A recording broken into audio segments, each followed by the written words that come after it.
5 points gets Rwanda. Best comedian in East Africa.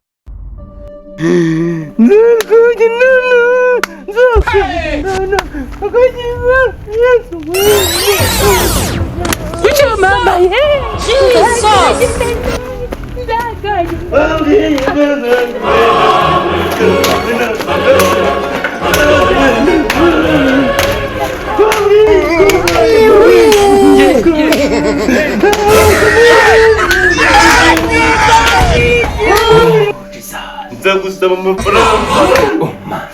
Mana dore mvugamye kwibuye. Nzengurutse kanyarira hose. Ndaza mana magaze imbere hanga nsaba amafaranga mana. Wema. Otisa. Wow. Yes. Wema. Utayavakira santimeni dara. Mana yabafuni. Manyago yame.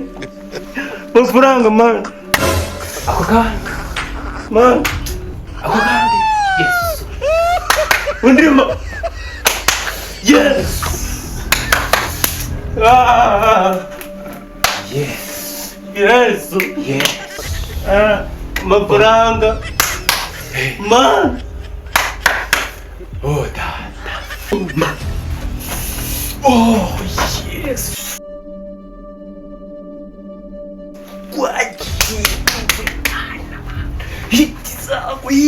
Sarwani na chukiza ni kofi na usanili. Mana amafaranga. Amafaranga. Ziba. Ndavuze ngo ziba. Cece iminwa y'abadayimoni. Ako kanyana yuko. Oh, man. Ziba. Ndavuze ngo ziba. Ziba. Uri kwabirura wabira usabanga Imana. Ndi gusaba amafaranga. Man. Ahantu abantu bikigiye musige mwaraburiye ubwenge nta n'ubwenge mukigira. Amabyi ya Satani uyasaba Imana gute?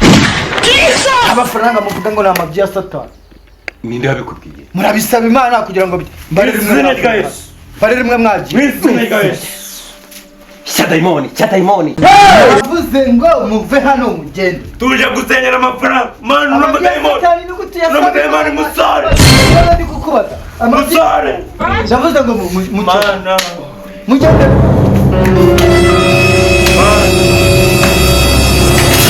Urakoze kutugaragaza umutima.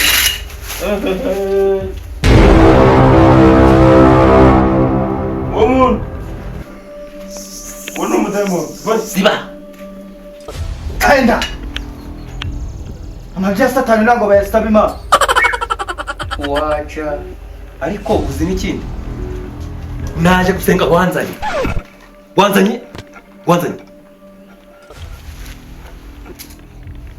Niba nje gushaka amafaranga. Abanyabuzi. Ukabuje kunyivanga. Uri kunziteresa. Ikintu ndi kukubwira, genda ushake wese ya Satani, ushakemo amabyi ya Satani. Navuze ngo genda. Navuze ngo genda. Mw'izina rya Yesu. Imbaraga z'Imana we manuka. Yesu mwana w'Imana. Oh data. Mw'izina rya Yesu. Mana warambwiye ngo. Oh data. Ibi bizakugwanya. Nawe uzabyata ko wishyizemo imbaraga. Ikizaza ni ingumi nawe uzazanira. Ikizazana umugeri nawe uzazanira. Oh, mpagaze mu kwizerwa. Reka mpangane. Oh. Man.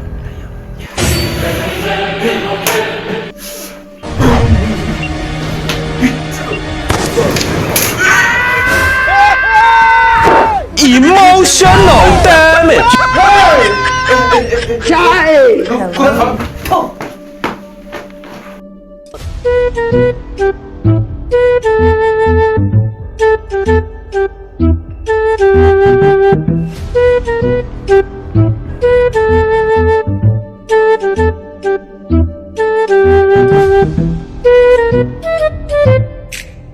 Thank you.